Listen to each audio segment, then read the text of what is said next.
Open the cover of the heat transfer oil inlet and outlet.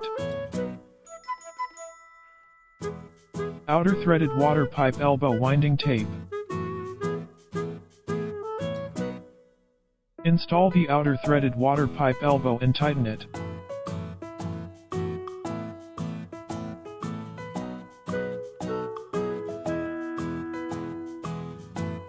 In the same way, install the circulating water interface.